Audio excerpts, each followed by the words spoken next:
This is Middle East Brief with Avi Kaner, your daily intelligence update on what actually matters.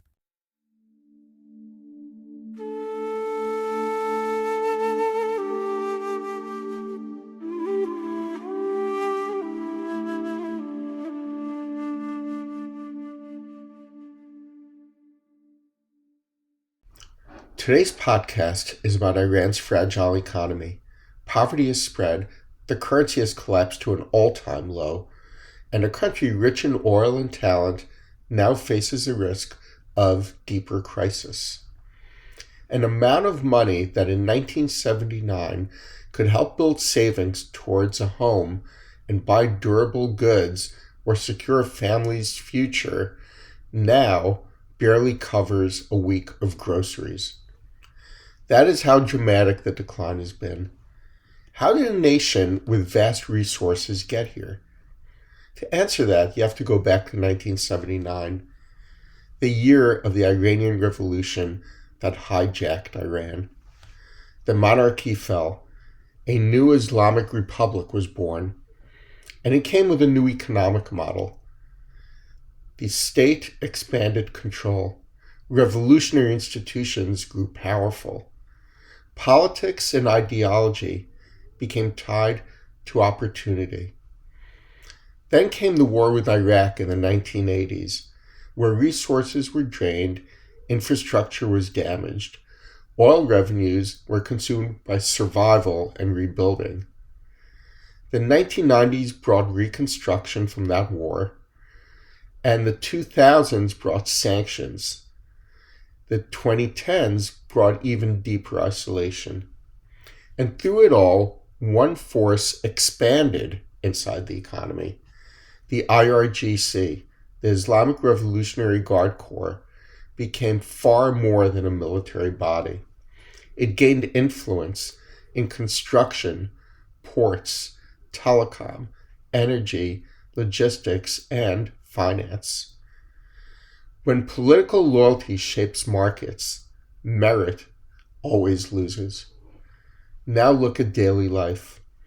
The Iranian rial once traded around 70 to the US dollar before the 1979 revolution. So in other words, $1 bought you 70 Iranian rials. Today, $1 buys 1.5 million Iranian rials. That is not normal depreciation. That is economic collapse. Think about what that means. For many families, what once felt like progress now feels like survival. A monthly wage that once supported a family now often struggles to cover food. Various estimates suggest a large share of Iranians now live at or near poverty levels, with some analysts placing it at around 1/3 or more of the population. For young people, frustration goes far beyond prices. It is also about lost opportunity.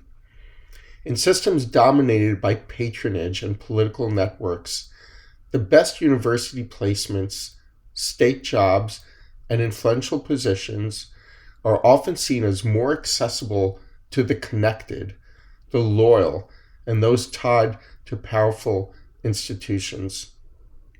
When talent believes that merit no longer matters, ambition leaves the country.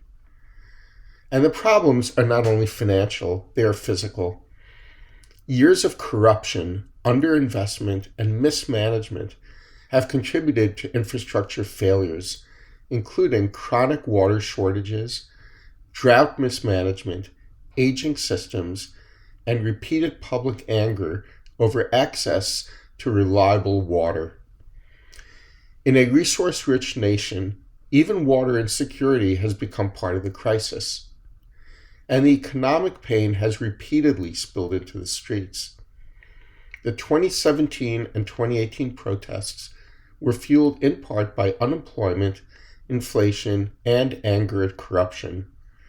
The 2019 unrest exploded after a fuel price hike.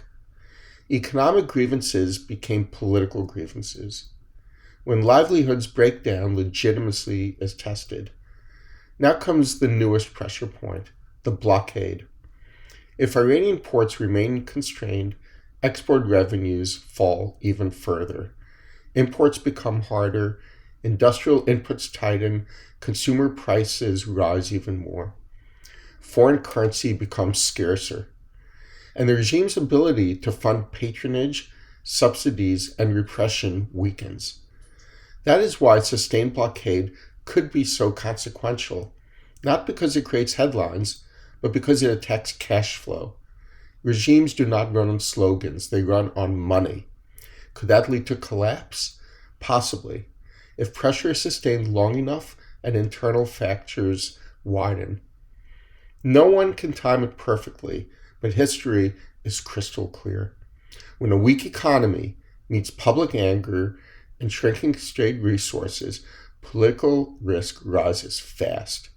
Iran still has enormous potential, a large population, natural resources, strategic geography, educated students, and entrepreneurial talent. But potential and performance are not the same thing. The question is no longer whether Iran could prosper.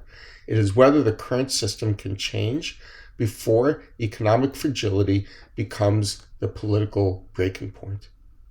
This is Middle East Brief with Avi Kaner. If you want clarity, not noise, follow and share. Continue the conversation on X at Avi Kaner. Back tomorrow.